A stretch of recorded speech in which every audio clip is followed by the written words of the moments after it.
टीटू बंदर ने लगाए केले के पेड़। जंगल में टीटू नाम का एक बंदर रहता था। उसे केला खाना बहुत पसंद था।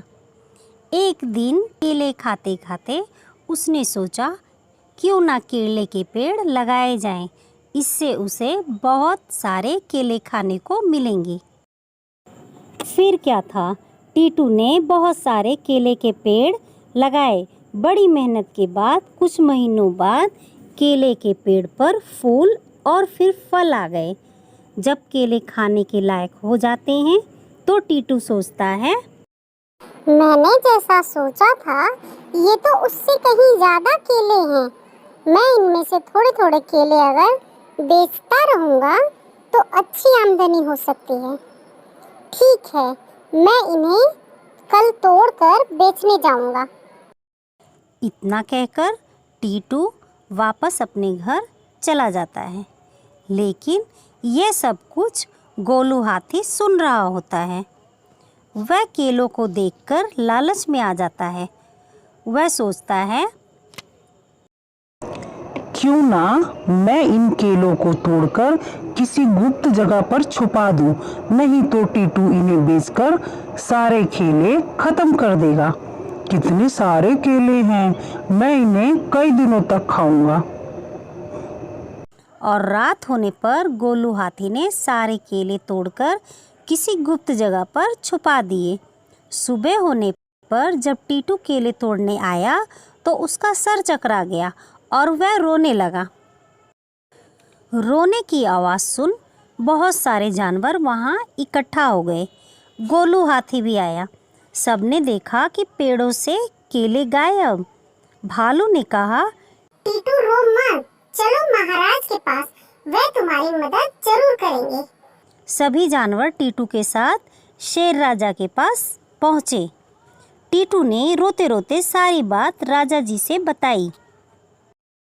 तब शेर राजा ने कहा, टीटू ने बड़ी मेहनत से केले के पेड़ लगाए थे। जिसने भी टीटू के केले चुराए हैं वो खुद सामने आ जाए। अगर बाद में पकड़ा गया तो वो मेरा शिकार बनेगा।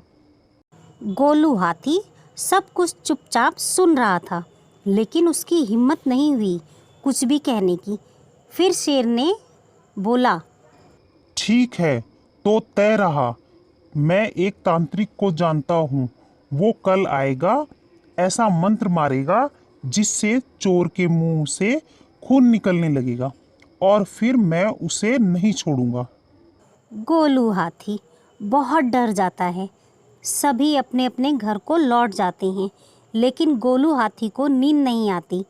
वो सोचता है, अगर मैं सारे केले टीटू के घर के बाहर रख दूं तो तांत्रिक नहीं आएगा और ना मेरे मुंह से खून निकलेगा और ना मैं पकड़ा जाऊंगा। फिर क्या था, हाथी ने सारे केले टीटू के घर बाहर ले जाकर रख दिए और वापस जाने के लिए जैसे ही मुड़ा एकदम से चौंक जाता है। शेर राजा और टीटू बंदर वहाँ खड़े थे।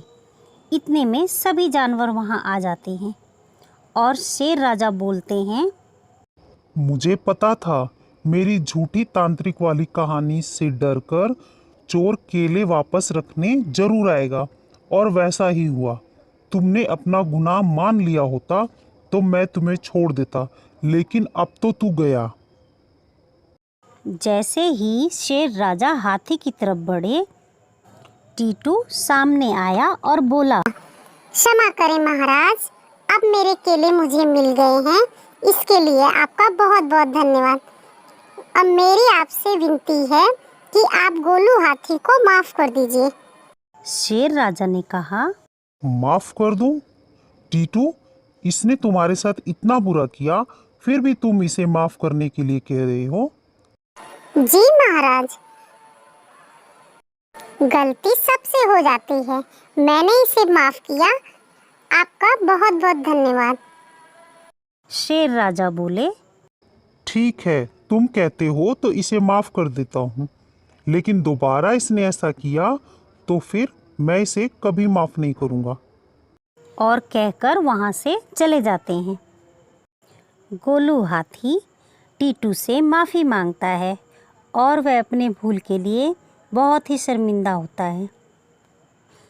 टीटू गोलू हाथी से कहता है, गोलू, तुम मेरे साथ मेहनत करो। हम दोनों मिलकर साथ में केले के पेड़ लगाएंगे और ढेर सारे केले खाएंगे और दोनों मिलकर इन्हें बेचकर अच्छी आमदनी कमाएंगे। फिर क्या था, दोनों ने साथ मिलकर ढेर सारे केले के पौधे लगाए और अच्छे पैसे कमाए। अब वो दोनों अच्छे दोस्त हैं और हमेशा साथ साथ रहते हैं।